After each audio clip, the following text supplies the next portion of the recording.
Saudaraku sekalian yang diberkati Tuhan, untuk kebaktian kita Rabu malam, pembahasan dari buku Membina Keluarga Sehat. Kita telah masuk dalam pasal kedua, yaitu kerjasama ilahi dan manusia. Saya akan mencoba memberikan sedikit ulasan dari buku ini, lalu diharapkan nanti di kelompok doa kita masing-masing pada pukul 8 malam, saudara bisa berdiskusi, bisa bertanya, menjawab untuk hal ini, tentunya melalui chatting di grup WA kelompok doa kita masing-masing. Saudara sekalian yang diberkati Tuhan, kerjasama ilahi dan manusia. Dalam hal ini kita sedang mencoba membicarakan sosok atau sebuah profesi dokter. Yang perlu kita ingat adalah, dalam pelayanan penyembuhan, dokter itu merupakan mitra Allah. Kepada orang sakit, dia menjadi seorang utusan yang membawa kemurahan, memberikan pengobatan kepada mereka yang tubuhnya sakit, dan bagi jiwa yang sakit karena dosa. Saudara sekalian, sementara seorang dokter memberi pengobatan kepada pasien atau seseorang yang menderita sakit, dia harus mengarahkan pandangan pasiennya kepada Dia, kepada Tuhan, yang dapat mengobati penyakit jiwa dan penyakit jasmani sekaligus. Sadarkah kita bahwa setiap hari, setiap menit, bahkan setiap detik, Tuhan masih selalu bekerja memberikan pemulihan-pemulihan. Salah satu contohnya, ketika kulit kita terluka, mengeluarkan darah, secara alamiah tubuh kita akan mencoba memperbaiki, menahan supaya darah itu tidak keluar, lalu membekukannya, merapatkan jaringan luka kembali. Dan itu proses alamiah yang di dalam kendali Tuhan, yang setiap saat di alam ini Tuhan masih terus melakukan pemulihan. Keinginan Allah bagi setiap manusia dinyatakan dalam kata-kata ini. Saudaraku yang kekasih, aku berdoa semoga engkau baik-baik dan sehat-sehat saja dalam segala sesuatu, sama seperti jiwamu baik-baik saja. Kerinduan Tuhan inilah yang menjadi penyejuk hati kita, bahwa ternyata kesehatan, kesembuhan, dan pemulihan merupakan rancangan mulia dari Tuhan untuk kita umat-umat yang dikasihinya. Sementara Yesus menyembuhkan penyakit, Ia memberikan amaran kepada banyak orang yang menderita. Engkau telah sembuh, jangan berbuat dosa lagi, supaya padamu jangan terjadi yang lebih buruk. Saudara sekalian, bahwa kesehatan dapat dipertahankan hanya dengan sebuah penurutan. Tentunya penurutan kepada aturan-aturan, ketetapan Tuhan untuk diri kita menjaga tubuh dan kesehatan kita. Saudara dan saya perlu diajar bahwa setiap praktik yang merusak tenaga tubuh, pikiran, dan rohani adalah dosa. Dan bahwa kesehatan harus diperoleh melalui penurutan atau hukum-hukum yang telah ditegakkan Allah demi kebaikan seluruh umat manusia. Mereka yang memahami prinsip-prinsip kehidupan harus bersungguh-sungguh memerangi penyebab-penyebab penyakit. Salah satu contohnya, kebaktian kita Rabu malam, permintaan doa. Kita tidak bisa adakan di gereja dalam persekutuan perkumpulan kita. Oleh karena himbauan dari pemerintah, dari petinggi-petinggi organisasi kita, untuk kita turut bekerja sama, berpartisipasi, untuk mencegah penularan virus corona ini semakin merebak. Dan ini sangat mulia. Hendaklah dijelaskan bahwa pola perintah-perintah Allah itu adalah pola hidup. Jadi kita harus sadari bahwa menjaga kesehatan, menghindari kita dari resiko-resiko penyakit, harus kita lakukan sebagai pola hidup. Apalagi di dalam 1 tahun ini, kita memiliki moto yang luar biasa. Menjaga dan kita berserah kepada Tuhan di dalam pola hidup Kristiani.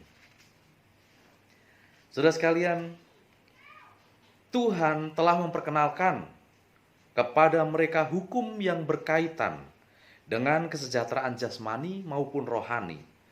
Dan dengan dengan syarat penurutan, Ia menjamin mereka, Tuhan akan menjauhkan segala penyakit daripadamu.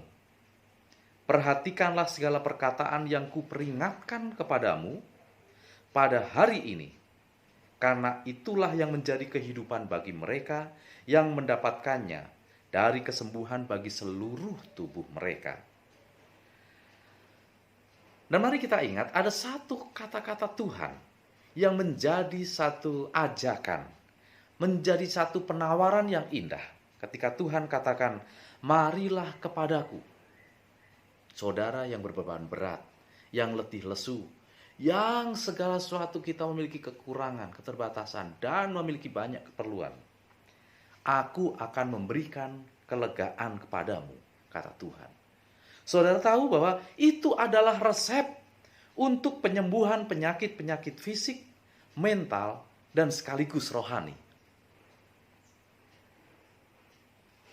Namun mari kita perhatikan, ada sesuatu yang perlu kita renungkan. Setan telah menutupi firman Allah dengan bayangan gelap penafsirannya, sehingga manusia meragukan kebaikan Tuhan. Namun kemurahan dan kasih Allah itu tidak berhenti mengalir ke dunia ini dengan arus yang besar. Sekiranya manusia mau membuka jendela jiwanya ke arah surga dan menghargai karunia-karunia ilahi itu, maka sifat-sifat baik yang menyembuhkan akan mengalir masuk dengan limpah.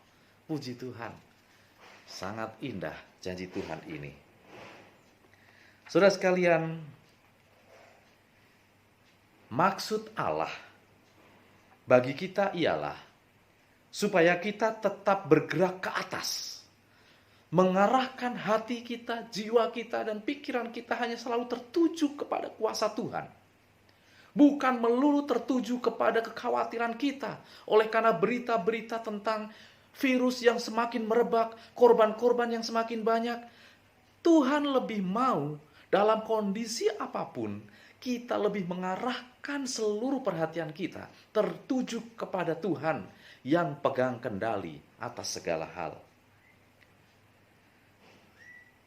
Dokter pelayan Tuhan yang sejati akan bertambah terampil dalam praktiknya. Dokter-dokter yang beragama dan berbakat, yang memiliki kesanggupan profesi yang tinggi, seharusnya dicari dan didorong untuk melibatkan diri dalam pekerjaan Tuhan, di mana mereka dapat mendidik dan melatih orang-orang lain untuk menjadi pelayan-pelayan kesehatan. Jadi dokter, para tim medis diundang untuk membawa kerelaan hatinya untuk boleh memberikan pelatihan-pelatihan, untuk memberikan informasi-informasi yang baik, sehingga semakin banyak orang yang bisa dipakai Tuhan menjadi berkat kesembuhan, termasuk saudara dan saya.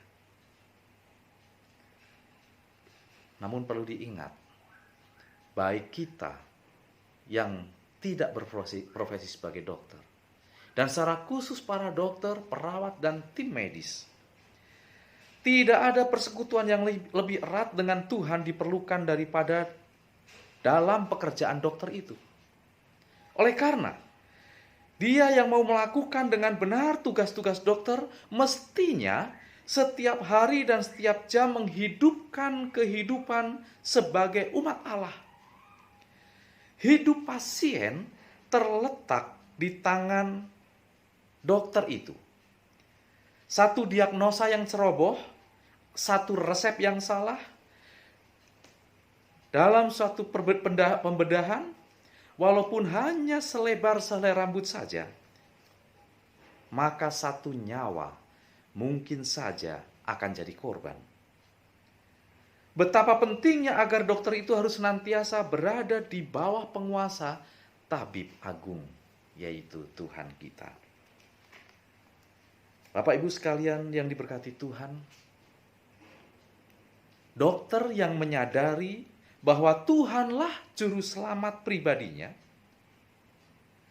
karena dia sendiri telah dituntun ke dalam perlindungan itu, mengetahui bagaimana caranya menangani jiwa-jiwa yang ketakutan, bersalah, dan sakit karena berdosa, yang mengharapkan pertolongan daripadanya. Jadi merupakan satu kesempatan yang besar bagi seorang dokter, para tim medis. Ketika orang yang sakit membutuhkan pertolongannya, kesempatan yang besar untuk dia membagikan janji kebesaran Tuhan, membagikan jaminan berkat melalui firman Tuhan, dan menuntun orang ini untuk lebih mendekatkan diri kepada Tuhan di dalam kebenarannya. Bagaimana caranya? Baik seorang dokter ataupun saudara dan saya yang Tuhan mau pakai untuk menjadi saluran berkat melalui pelayanan kita, penjelasan kita, dan juga pola hidup kita. Ternyata pelajaran ini mengatakan kuasa kata-kata itu sangat besar. Oleh sebab itu jadilah bijak.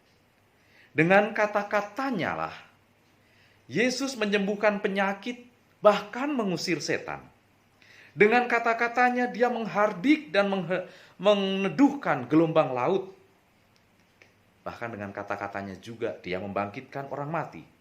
Dan orang-orang menyaksikan bahwa kata-katanya berkuasa.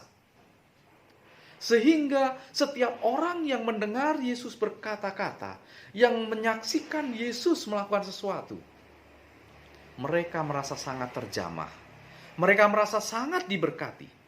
Dan ketika para dokter, bahkan seluruh umat-umat Tuhan, termasuk saudara dan saya, ketika menjalankan pelayanan ini untuk menjadi berkat bagi seseorang, bagi orang-orang sekeliling kita, hendaknya kita pun menggunakan kata-kata yang menyejukkan, kata-kata yang bijak, kata-kata yang menyentuh hati, yang membawa kedamaian.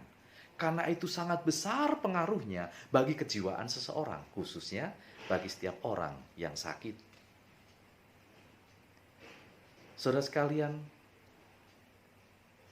ternyata perlu kita pahami, menjadi seorang dokter, menjadi pelayan-pelayan Tuhan, tutur kata kita diharapkan selalu memberikan kata-kata yang membangun, yang mendorong, bukan yang melemahkan. Supaya dengan perkataan kita, dengan apa yang kita sampaikan, setiap orang merasa seperti yang begitu lama berjalan di padang yang kering, mereka sangat disejukkan. Ketika mereka dipuaskan, hati, mulut, jiwa, dan pikirannya akan terus memuji Tuhan. Kiranya rangkuman dari bacaan buku kita, Kerjasama Ilahi dan Manusia, akan menjadi berkat bagi saudara dan saya, dan kita akan terus siap dipakai Tuhan untuk menjadi berkat-Nya.